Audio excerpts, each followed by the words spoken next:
Hello everyone, I'm Mark Sain and welcome to Sain Investment Solutions.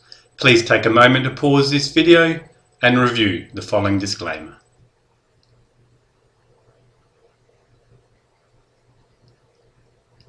Thank you for that. Welcome to week 33 of the Forex market review.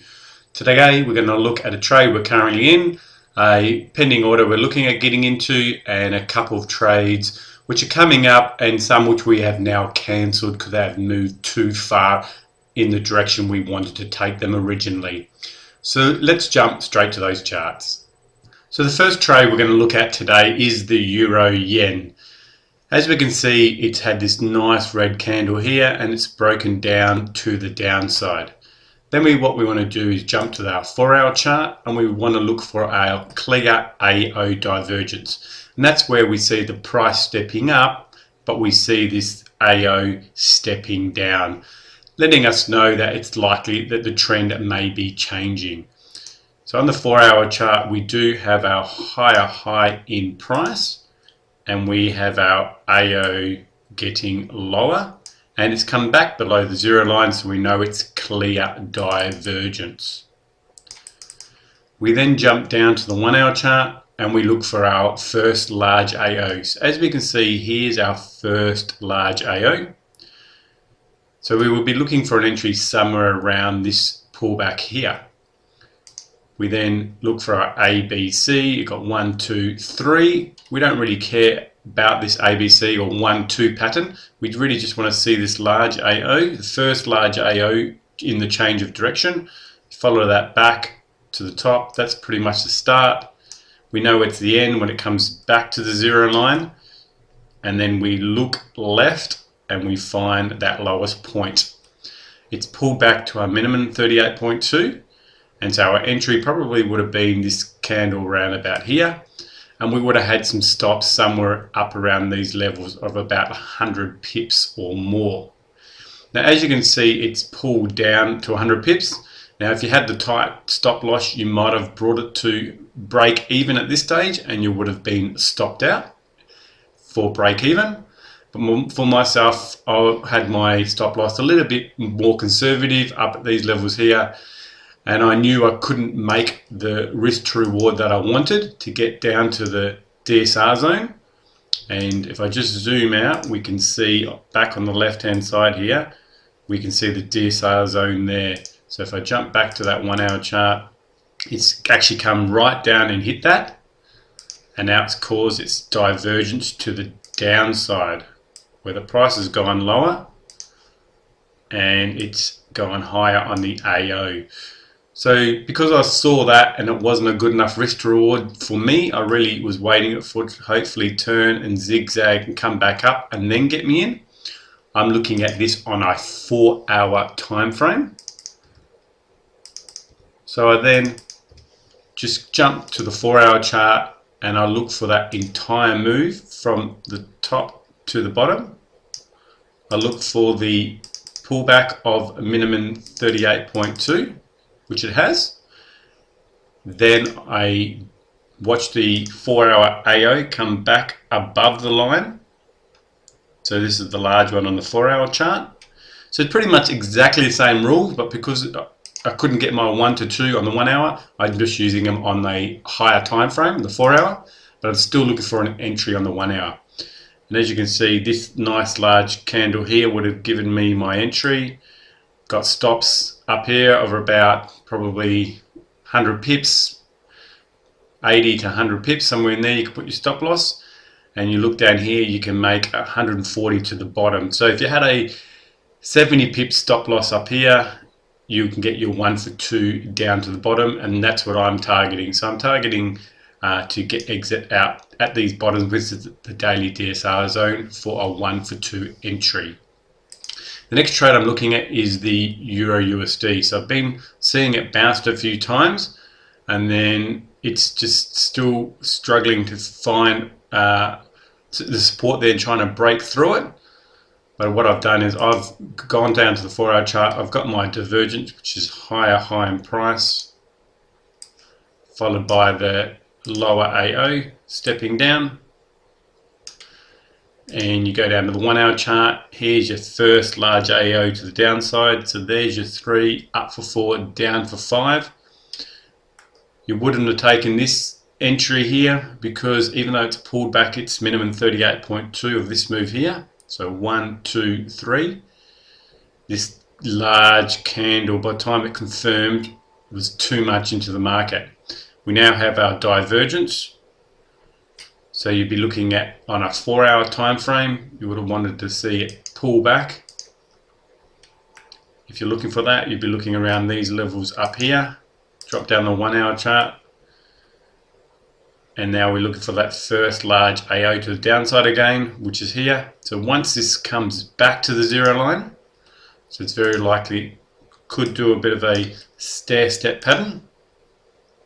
Could find some resistance at this 1 hour 200 EMA line. And when it's come back, we see this come back to the 0 line, then we'll be looking for a shorting position, probably risking 70 to 80 pips. And where do we think it's going to go? Well, look left and you can see that DSR zone, the top of that DSR zone is there. So it's very likely it's going to come back to those levels. Can you make your 1 for 2? But definitely if you enter in somewhere around these levels, stops 60, 70 pips, you've got your 1 for 2 just to that DSR zone, and that's what I'll be looking at on my trade. The other two pairs we're also looking at is the Euro-Aussie and also the Euro-Pound. Now, as you'll notice that all 4 trades are Euro against something else. So just remember, they all correlate against the Euro. So if all of them go short, then all of them will win. But if they all reverse, they'll all lose. So don't think about taking every trade. If you're just new to this, take 1 out of the 4. I've got a bit more experience, so I will take 2 out of the 4. So I'm already in this one.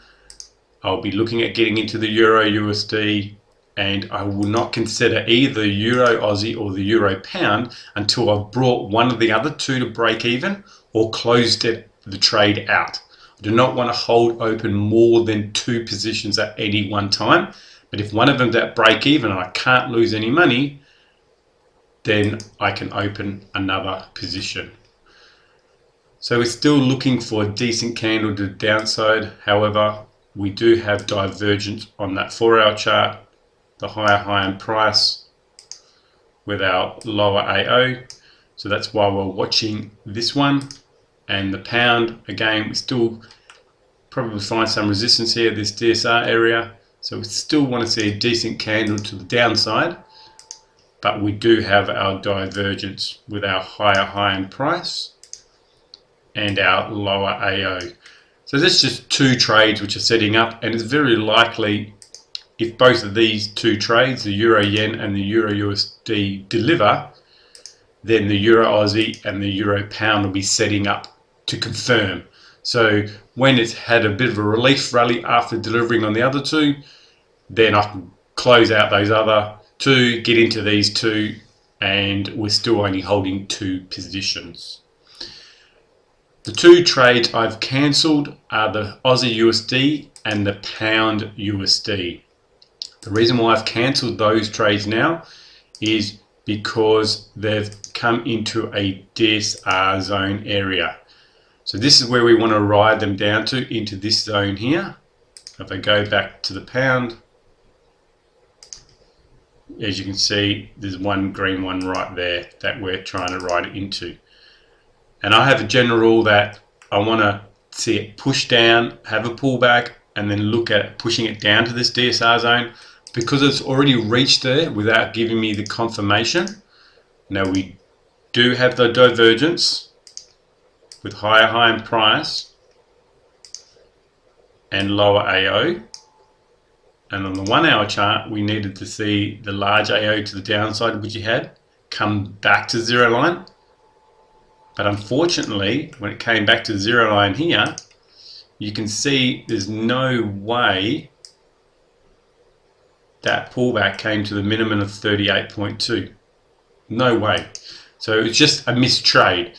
Now, I was more than happy to take it based on a 4-hour movement, and that's this entire move on a 4-hour. But again, when it pulled back, it didn't come back to my minimum 38.2, and that's so I can get my risk to reward. If it did, then yes, I could have taken an entry position and I could have got my 1 for 2 down to there, or at least had brought it to break even as it hovers around this DSR zone. But that is now over, that trade for the pound USD, and the same on the pound Aussie. We had our clear divergence, higher high in price, lower AO, back below the 0 line first, drop down to the 1-hour chart.